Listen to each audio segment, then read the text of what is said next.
Hello viewers, this is Paladin of Odin, and this is some more Magic the Gathering Online. This is another episode of the Standard Commentary Series, and it looks like we've got Boros Aggro versus Naya Midrange. Boros just turned his Town Gossip Monger into Incited Rabble, leaving himself wide open for Sylvan Advocate, but then again, he wasn't going to block anyway, since Advocate would have killed either of his creatures. Naya has a Sylvan Advocate, as I said, and Nissa Vastwood Seer. So both decks do rely quite heavily on creatures, so it's going to be an interesting fist fight until, well, it really depends on whether or not Naya can get to the point where they have their uh, big artillery stuff, all their planeswalkers and things like that. Incited Rabble, attacks in. It's a 2/3. He has 2 mana, so he can turn it into a 3/3, and that's what he was hoping for. He was hoping that Naya wouldn't block because he could buff it up and kill off the Sylvan Advocate if he did. And this way he gets through for 2, has the mana left open on his second main phase so that he can play what he wants, and he throws down Kythian. And he has 2 mana left open so he can sacrifice that clue at any time. Or if he has an instant to play. Okay, Naya throws down Oath of Nissa. What is she gonna find? Anything exciting? Though to be perfectly honest, a land wouldn't be a bad thing for him right here.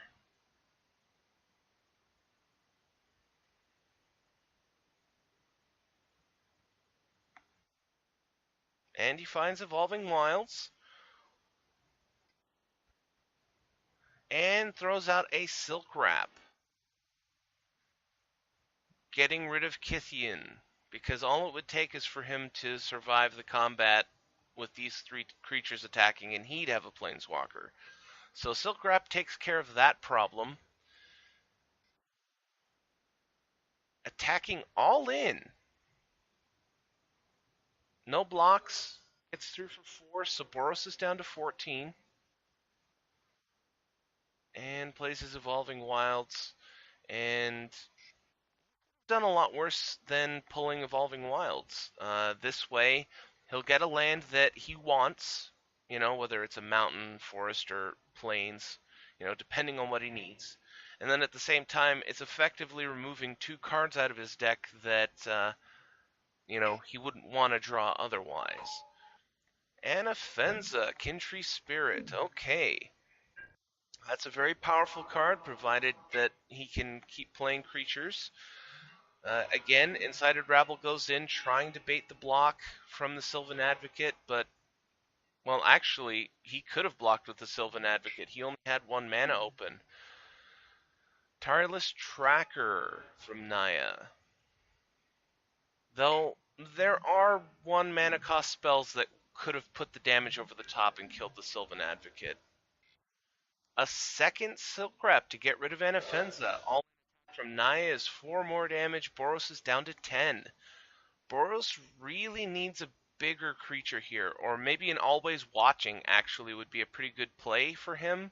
That way his team is bigger so that they are more staunch, can block, Sylvan Advocate or even the Tireless Tracker, and at the same time he can attack in with them, and if they don't die, then he has them as the blocker on the return swing.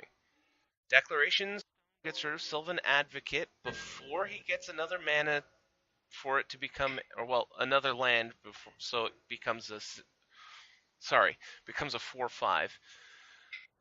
Rabble's attacking in again, no blocks from the Tireless Tracker, so he buffs it, makes it 3 damage. Honestly, in this situation, I think I would have blocked with the Tireless Tracker since it would have killed off the Incited Rabble. But he was at 16, so 3 damage, not that big a deal. Sacrificing a clue turns it into a 4/3. Another land gives him another clue. And he's attacking all in. That'll be another 6 damage if he doesn't block. And he doesn't. Boros goes down to 4. Sylvan Advocate from Naya. Very good blocker in this instance. And Boros concedes. I was just about to say, he has to start thinking defensively now to try and protect his life total, but he must not have had a hand that he thought was worth trying to defend with. So he concedes. So moving on to the second game, who knows? He might have a better hand. But in that particular game, it just looked like Naya's deck was more resilient or, more staunch. His creatures were a little bit bigger, a little bit better, and we didn't actually see a whole lot from Boros. So I'm wondering if he just had some really bad draws. So let's go to game 2. Okay, first turn Town Gossip Monger from Boros. It was 2 solid minutes of sideboard time for this match, so I'm wondering whether or not Boros has much in his sideboard to fight a deck like this, other than maybe put in more creatures, or maybe has, Silk Wrap would be really good for him against Naya, because his early creatures are mana cost small enough for Silk Wrap to take out of the picture so that his little guys can get through. So Thalia's Lieutenant, he uses her to flip the Town Gossip Monger into Incited Rabble with a +1/+1 counter, so it's a 3/4. Big enough to kill off the Lamholt Pacifist. A second Thalia's Lieutenant is a very good follow-up. So now he can attack in with the 4/5 Incited Rabble. I highly doubt... Yeah, I was going to... No, he's risking it. He's going with the 3/3 as well. And that was a block to trade. So Thalia's Lieutenant, Lamholt Pacifist die. 4 damage goes through. Boros is having a pretty good start here. Naya throws down Oath of Nissa, finds Nahiri the Harbinger,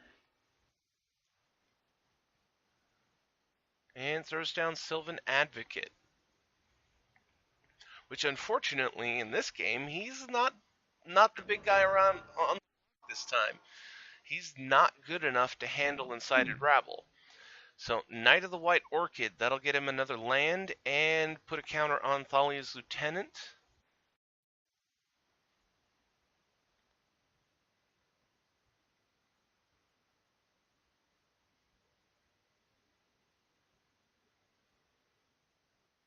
Okay, plays a second land, goes into combat, attacking in with Incited Rabble. No block, no buffs, so it's just 4 damage. Naya's down to 12. Second main phase throws down Hanweir Militia Captain. So he does have the 4 creatures, so on his upkeep, this will flip into Westvale Cult Leader. Nahiri the Harbinger. -2 to get rid of the Town Gossip Monger. That'll knock his creature count down to 3. And take out that big Incited Rabble. I mean, that was a big creature, 4/5. So back to Boros, who could easily kill off Nahiri here. Throbbing Inspector.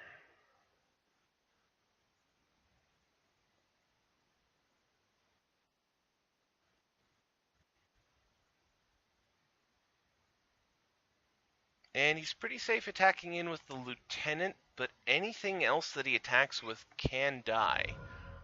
Oh, Reckless Book... Sorry, I was going to say Bookwhacker. Reckless Bushwhacker.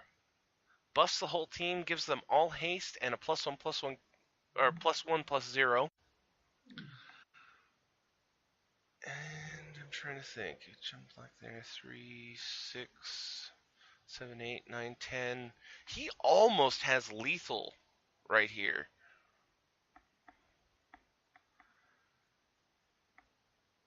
So honestly, I would attack all in.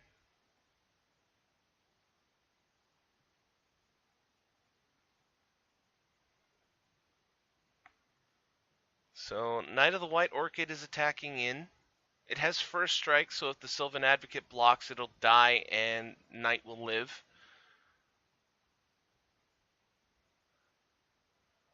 5-4, and yep, he's going all in, and he's going face. So if Sylvan Advocate blocks the 5-4, which he kind of has to, uh, Naya will be down to 10. Well, take 10. Excuse me, and be down to 2. If he blocks any other way, he dies.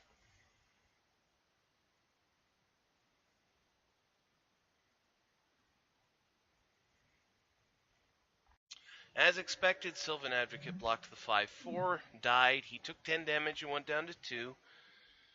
So, 5. Well, I was just about to say 5 cards, 4 mana. Do you have a board clear? And the answer to that was no.